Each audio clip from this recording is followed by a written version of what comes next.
कुछ अरसे के लिए। अब्दुल जब्बार साहब, इन सारे एस्पेक्ट्स में जो आज की जो डेवलपमेंट है, जो ये अच्छी प्रोग्रेस है, यूरोप के जो रूट्स अब बहाल हो चुके हैं और बहुत जल्द यूके के रूट्स भी बहाल हो जाएंगे, तो रेवेन्यू में एक बड़ा और एक ह्यूज चंक ऐड हो जाएगा।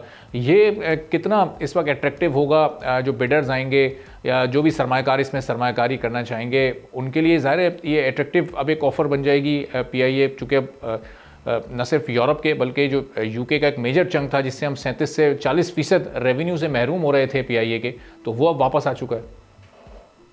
देखिए, आपने बिल्कुल दुरुस्त बात कही है। बात दरअसल ये है कि अगर हम ओपन स्काई पॉलिसी को उस वक्त एक महदूद हद तक, सरप्लस के हद तक, कि हम 100 पैसेंजर्स हैं मगर अप्लीकेंट्स हमारे पास जो है वो 150 हैं। 100 पैसेंजर का मतलब है हमारे जितने एयरक्राफ्ट हैं उसमें गुंजाइश, एक क्रिटिकल मैच्योर्ड ऑपरेशनल गुंजाइश हमारे पास 100 है। 125 हैं अप्लीकेंट डिजायरस हैं, तो हम किसी एयरलाइन को कोई एक रूट ओपन स्काई पॉलिसी के तहत दे सकते हैं। मैं खुद एक स्पीकर था इस ओपन स्काई पॉलिसी के नुकसानात के हवाले से।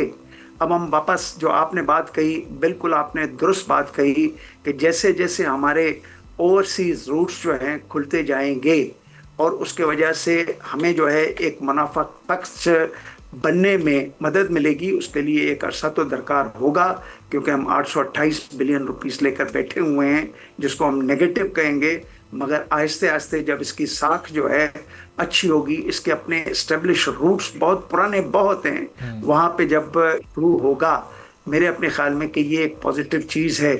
और साथ साथ रूजवेल्ट को जो जोड़ा जा रहा है इसके साथ, शायद वो एक compounding effect of improving the perception for sale of PIA जो है उसकी जो है वो मेरा ख्याल है कि जिम्मेदारी पूरी करेगी। मगर अच्छा तो ये है कि अगर हमारे मुकामी लोग जो है उसी ट्रांसपेरेंसी, उसी सलाहियत और उसी काबिलियत जो उन्होंने मुहैया की थी जापान एयरलाइन को, मुहैया की थी सिंगापुर को, मुहैया की थी एमिरेट्स को, अगर वो ये चीज़ें दूसरी एयरलाइनों के परवाज करने में इस्तेमाल हुई थी, तो क्या वजह है कि हमारी एयरलाइन के परवाज करने में ये इस्तेमाल ना हो। मेरा ख्याल है कि यहाँ सबसे बड़ा मामला जो है जिसको खराबी है वो है गवर्नेंस। पाकिस्तान का सबसे बड़ा मसला मैं देखता हूँ कि यहाँ गवर्नमेंट बड़ी होती जा रही है मगर गवर्नेंस सुकड़ती जा रही है। किसी कंपनी को चलाने के लिए भी उसकी एक कारपोरेट और बिजनेस गवर्नेंस जो है उसके खद्दोखाल जो है वो बहुत बड़े अच्छे होने चाहिए। सब्सक्राइब करें और बेल दबाएं ताकि कोई खबर रह न जाए।